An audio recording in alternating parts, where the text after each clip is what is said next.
Jésus nous dit, si vous persévérez dans ma parole, vous êtes vraiment mes disciples. Vous connaîtrez la vérité. Et la vérité vous affranchira, vous libérera. Si donc le Fils vous affranchit, vous serez réellement libre. Jean 8, 31, 32, 36. L'homme aime se croire indépendant, se figurer qu'il est libre. Il pense qu'il peut faire ce qu'il veut, aller où il veut, dire ce qu'il veut. On se souvient du slogan « Il est interdit d'interdire », comme s'il avait suffi pour que ses auteurs soient libres.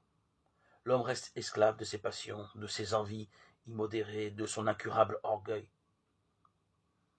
Il reste esclave sans s'en rendre compte, dupe de lui-même.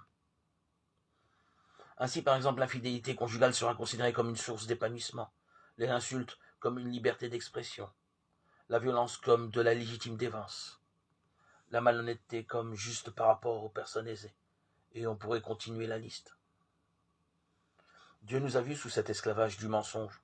Il est venu vers nous, dans la personne de Jésus-Christ, pour nous en délivrer. Par la foi en lui et en son sacrifice, celui qui reçoit Jésus dans son cœur perd toute illusion sur lui-même et reçoit une vie nouvelle. Alors il découvre qu'il est possible de faire ce qu'enseigne la Bible de bon cœur et avec joie, sans frustration ni amertume. Voilà la véritable liberté qui nous est proposée. Jésus-Christ, le seul à n'avoir fait que du bien, vivait dans une liberté totale. C'est librement qu'il a inlassablement servi les autres et qu'il a donné sa vie. Il l'a fait par amour pour nous, par amour pour son Père, pour nous délivrer du jugement de Dieu, conséquence de nos mauvaises actions. Il nous a offert un chemin de liberté dans lequel nous pouvons faire sans contrainte ce qui plaît à Dieu.